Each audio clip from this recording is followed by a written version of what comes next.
اسلام کے ماننے والوں کے تعداد دن بدن بڑھ رہے تھے، اور ہجرت کر کے مدینہ جب جا رہے تھے تو انصار مدینہ اپنے گھروں کے دروازے کو کھول دیے تھے، جو لوگ مکہ سے مدینہ طیبہ ہجرت کر کے جا رہے تھے، اور انصار مدینہ ان کو اپنے پناہ میں لے لیے تھے،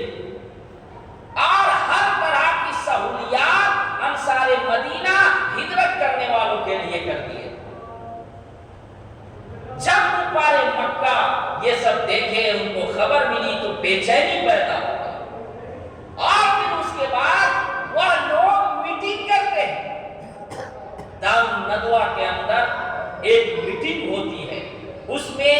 سرداران مکہ بڑے بڑے سردار بیٹھتے، امیہ بن خلف، ابو جہل، عتبہ، شیبہ، وہاں پہ بیٹھے ہوئے ہیں اجلاس، اور کفار مکہ سب لوگ بیٹھ کر پلاننگ کرتے ہیں کہ کیسے یہ جو اسلام ترقی کر رہا ہے اس پر کیسے بندش لگایا جائے، محمد صلی اللہ علیہ وسلم کے ماننے والوں کے تعداد بڑھ رہے ہیں، کیسے روک تھام کیا جائے، ان کی تعلیمات کو کیسے روکا جائے۔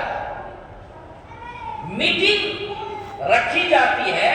وہاں پر شیطان ملعون مردود وہ بھی ایک شیخ زاہد کی شکل میں آتا ہے، اس میٹنگ میں شیطان مردود بھی شامل ہوتا ہے، اور اس کے بعد آپ صلی اللہ علیہ وسلم کے بڑھتے ہوئے اثرات کو دیکھتے ہوئے ان کی مقبولیت بڑھ رہی ہے، تو وہاں طرح طرح کی تجاویز آتی،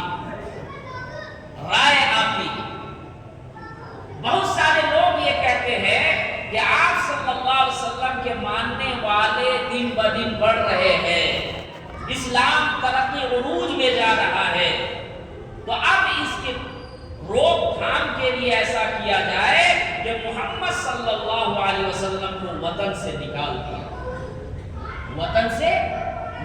دیا جائے۔ شیطان جو ایک شیخ زاہد کی شکل میں تھا وہ اختلاف کرتا ہے اور کہتا ہے کہ نہیں، اگر تم اس کو نکالو گے تو محمد صلی اللہ علیہ وسلم یہ شیریں کلام ہے، جب یہ بولتے ہیں تو ان کی زبان سے پھول جھڑتے ہیں، یہ جہاں کہیں بھی جائیں گے یہ اپنی زبان کا جادو جلائیں گے، لوگ ان سے متاثر ہو جائیں گے، اور ایمان والوں کے تعداد اور بھی بڑھ جائیں گے، اور پھر وہ ہم سب کو حملہ کر کے ہم سب کو نیست و نابود کر دے گا۔ شیطان یہ بولتا ہے۔ پھر یہ بات آتی ہے آپ صلی اللہ علیہ وسلم کے بارے میں اس میٹنگ میں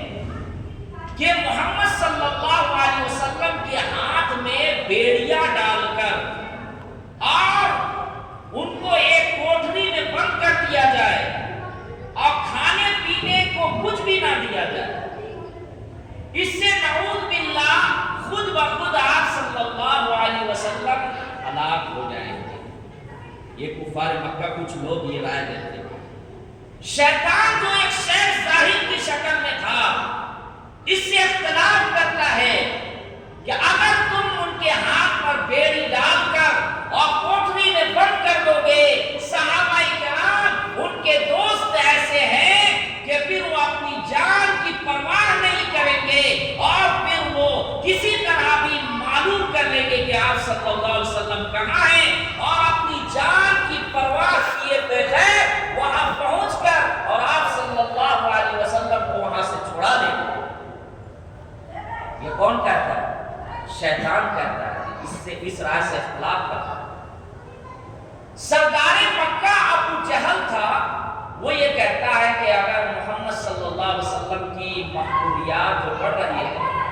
اور ان کی تعلیمات پر بندش لگانی ہے تو نعوذ باللہ ایک ہی کام کیا جائے کہ ان کو ختم کر دیا جائے، اور ختم کرنے کا طریقہ یہ ہو کہ ہر قبیلے سے ایک نوجوان لیا جائے، اور وہ تمام نوجوان مل کر رات کو آپ صلی اللہ علیہ وسلم کے مکان کا محاصرہ یعنی گھیراؤ کر کے ایک ساتھ جا کر اندر